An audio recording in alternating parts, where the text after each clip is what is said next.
Estamos en comunicación con el médico veterinario Pedro Ribeiro de la Dirección de Bromatología de la provincia del Chaco.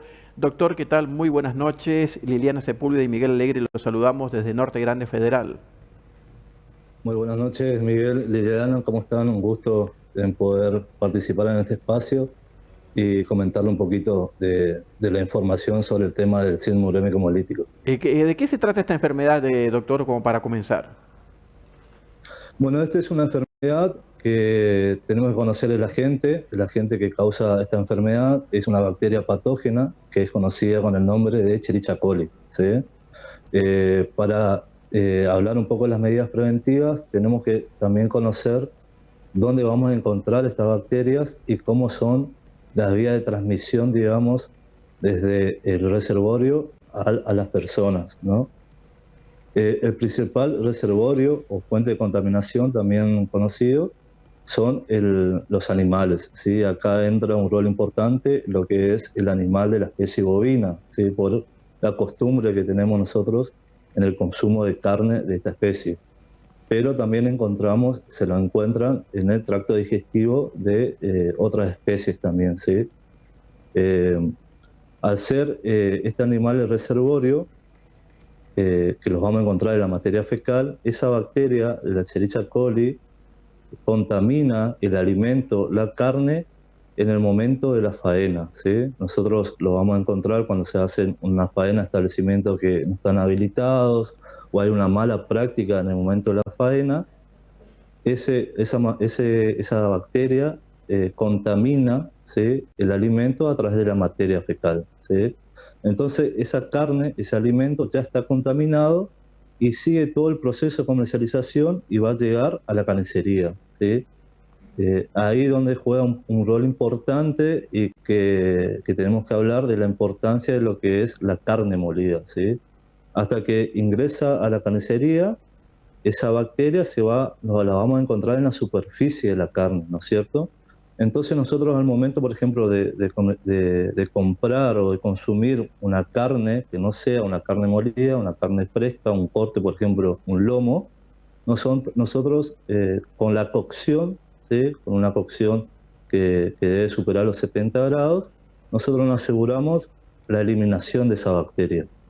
¿Qué pasa cuando compramos carne molida y esa carne molida se realizó de origen con una carne contaminada? Esa bacteria estaba en la superficie, al moler la carne, nosotros aumentamos la superficie de contacto, ¿no es cierto?, de esa carne, de ese corte, y la bacteria ya la vamos a encontrar en el interior, ¿sí?, en todo el volumen de lo que es la carne molida.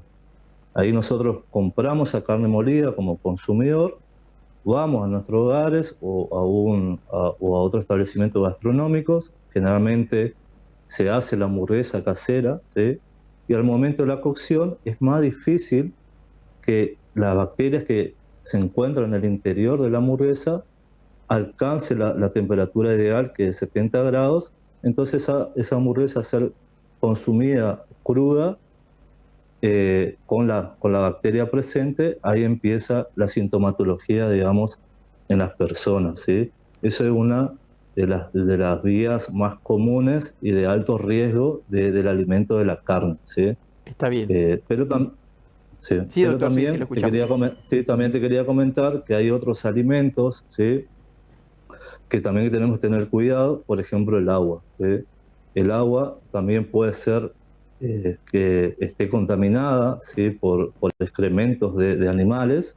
Entonces recomendamos siempre el consumo de un agua segura, ¿sí?, un agua potabilizada, ya sea un agua de red, ¿no es cierto?, o si no tenemos la posibilidad de hacer agua de red, tenemos herramientas para garantizar que el agua sea un agua segura, ya sea hervirla durante 5 minutos o clorinarla, que siempre recomendamos 2 gotas de cloro, de lavandina, ¿sí?, que esté apta para uso en alimentos. Con 2 gotas de lavandina por litro de agua, nosotros nos aseguramos que el agua que nosotros vamos a utilizar para cocinar o elaborar un alimento sea un agua segura.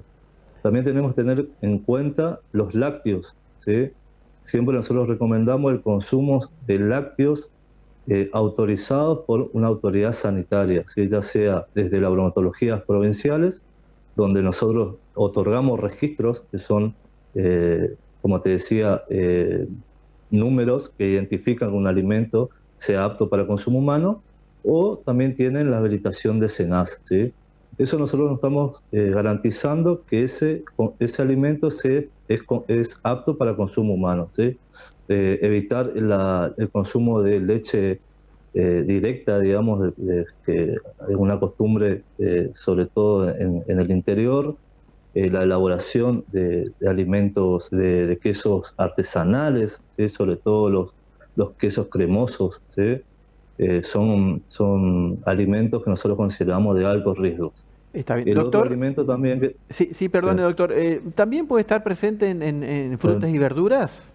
eso Sí. te comentaba, Miguel. El otro alimento son las frutas y las verduras. ¿Por qué? Desde el origen, desde cómo se, se- se elaboró, se procesó ese alimento en el campo, puede estar contaminado por un riesgo, que no sea un riesgo de un agua segura, o cuando abonan, digamos, la huerta con una materia, con un excremento que no es tratado adecuadamente, nosotros estamos contaminando, ¿sí? Tanto las frutas como las verduras, ¿sí? Y al momento de nosotros de consumir, nosotros vamos a consumir en forma directa, ¿sí? No va a haber ni un proceso de cocción, ni un proceso físico que va a eliminar la bacteria. Entonces ahí es muy importante el lavado y la sanitización de los vegetales y de la verdura antes de consumirla, ¿sí? Está bien. Doctor, uno generalmente también Ujú, lo que suele hacer con la carne es congelarla. ujú. ¿El congelamiento elimina o no esta bacteria? No la elimina, Miguel.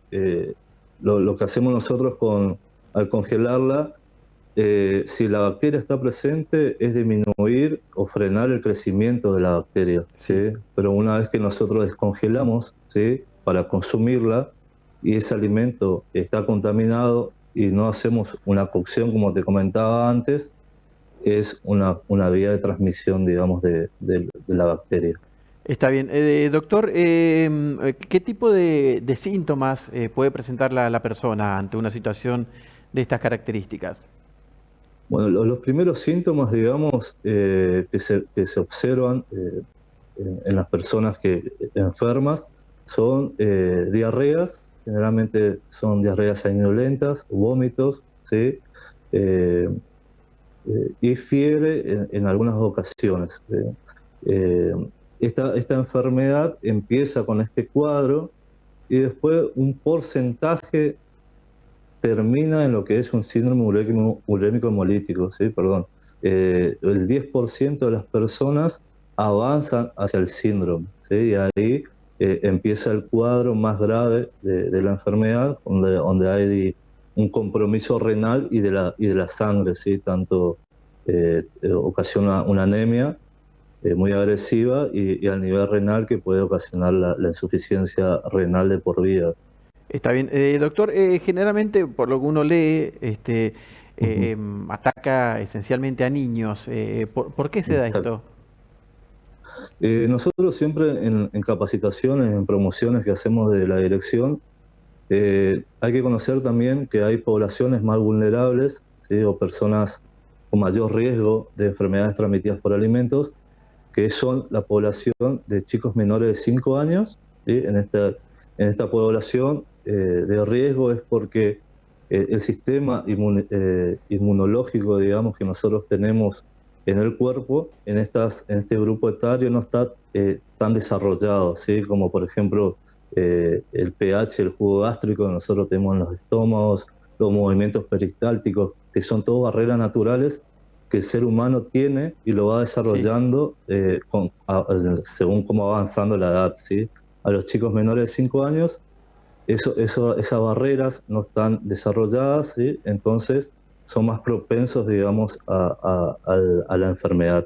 Y un poco lo contrario pasa en aquellas personas mayores de 60 años, ¿sí? Cuando un sistema inmunitario más deficiente, porque hay menos movimientos peristálticos, también el jugo gástrico, el pH también no es el adecuado, entonces esas personas también son de riesgo. Y otro grupo importante son aquellas personas que presentan una patología de base y que tienen un sistema inmunodeficiencia, digamos. Está bien. Doctor, le agradecemos mucho esta comunicación para con Norte Grande No, por Federal. favor. Muy bueno Muy bien. las recomendaciones y Bien. lo que hay que tener en cuenta para evitar el ingreso de esta bacteria. Así que bueno, le agradecemos mucho, ¿eh? Gracias, Miguel. Antes de despedirme, te puedo nombrar algunas otras medidas de prevención, Sí, si cómo tenés no, tiempito doctor. rápido. Sí, sí, cómo no. Durante la entrevista yo te nombré solo una, que es la cocción, Sí, el uso de agua segura, pero también es muy importante el lavado y la higiene de las manos, ¿sí? Porque las personas adultas pueden ser también un reservorio asintomático de esta bacteria, entonces es importante siempre lavarse las manos antes de manipular alimentos, ¿sí? Y lo otro es el consumo de alimentos, por favor, autorizados con registros, y también consumir en locales habilitados tanto por provincia como por el municipio. Eso excelente. más, Miguel, y te Excelente, doctor. agradezco por la Excelente. entrevista. Muchísimas gracias, muy amable. Bueno, buenas noches. Abrazo grande. El médico veterinario Pedro Ribeiro, de la Dirección de Bromatología del Chaco, hablando acerca de las recomendaciones y prevenciones que hay que tomar para evitar contraer el síndrome urémico hemolítico, que lamentablemente ya causó muertes, por ejemplo, en la provincia de Córdoba.